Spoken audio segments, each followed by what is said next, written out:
Next call, Huntington, West Virginia, for Dr. Mortimer Adler. Go ahead, please. Good morning, Brian. Good morning, Doctor. Enjoy your program. Thanks. Doctor, I'd like to ask you, religion, and religion is supposed to teach a nation how we're supposed to live? No. Well, who are we supposed to follow in? No. Religion is concerned beyond science and philosophy with either the supernatural, which is beyond nature, or with aspects of nature that are beyond scientific discovery, and is concerned, the ultimate point of religion is the salvation of souls. I mean, what do you get out of this life? How do you prepare yourself for something better than this life? All the religions of the world are concerned with that, somehow. Elevating you somehow above the secular, above the humdrum of everyday life.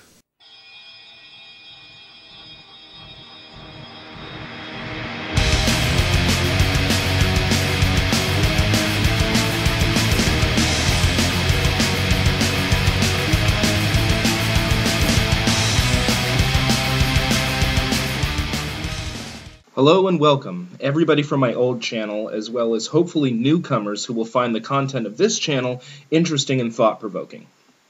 I hope.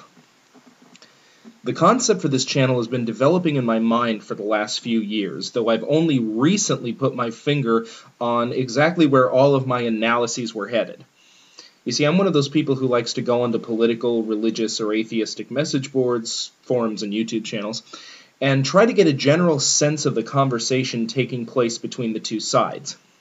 And after quite a few years of doing this, I've started to realize that, more often than not, the issue is ultimately painted as a choice between believing that an invisible dude created everything by magic and lives in the clouds, or dogmatically adhering to materialism and naturalism. I don't think those are our only two options, and I think that only the most stubbornly dogmatic people on the two sides represent those extremes.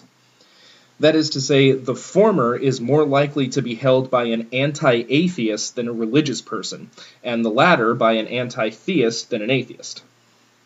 I think there's a problem here, and as I put my videos and essays together, I'm going to try as hard as I can to illustrate that problem. Regarding the name of this channel, I am indeed a secular theist. And I don't mean to be ironic when I say that. I will likely make this point over and over again as I talk about different subjects regarding religion. There is a growing movement on the part of religious communities in general to create some kind of Christian culture, and an insistence on the part of many conservative political pundits that the culture and framework of the United States was in fact intended to be a Christian culture.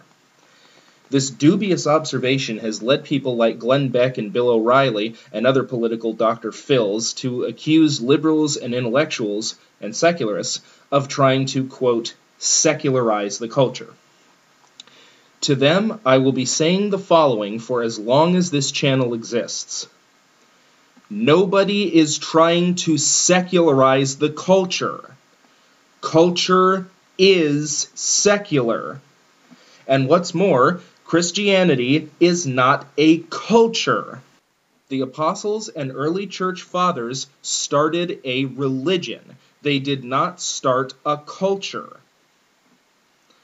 Those same early church fathers were asked all kinds of questions about how to approach and respond to the culture around them.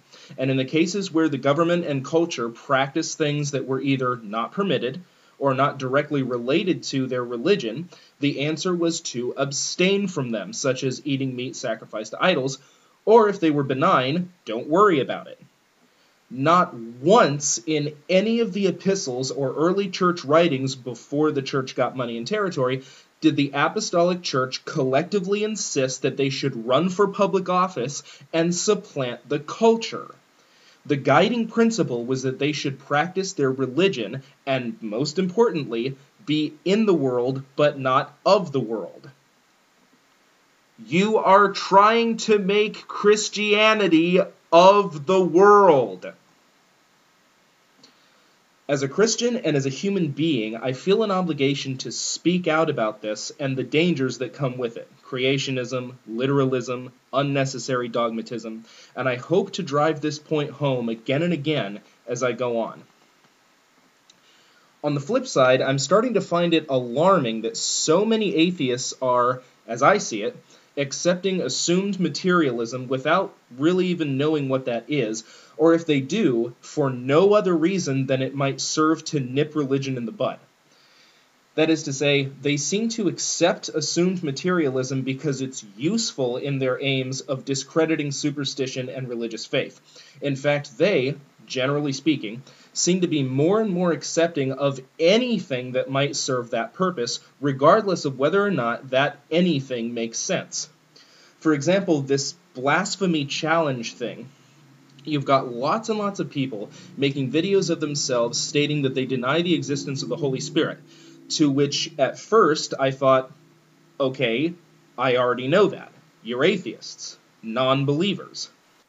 What I didn't know is that some guy who grew up in and eventually rejected fundamentalist Christianity thought that Mark 3:29, which reads, "Whoever blasphemes against the Holy Spirit will never be forgiven, he is guilty of an eternal sin," thought that that somehow meant that denying the Holy Spirit, or that the Holy Spirit exists, has something to do with that passage for which he gives no context. The passage, in fact, says nothing about doubt or non-belief at all. It says blaspheme, which means to defame. Now, I don't know if he got that from one of his fundamentalist teachers and just repeated it, or if that's just the way he read the passage, but I don't think it's unreasonable for me to suggest that he and the people who bought into this withhold judgment until they know a little bit more about what they're actually rejecting, at least enough to distinguish between blasphemy and denial. But that's just one more example of the kind of whatever makes faith unpopular fallacy that I hope to talk about on this channel. Lastly, I won't be limiting my videos to religion and secularism. In addition to being a secular theist, I am also a socialist, a liberal, a proponent of education reform and economic democracy, and I hope to talk about all those things as well. So, thank you for stopping by, and until we meet again, thank you, and take care.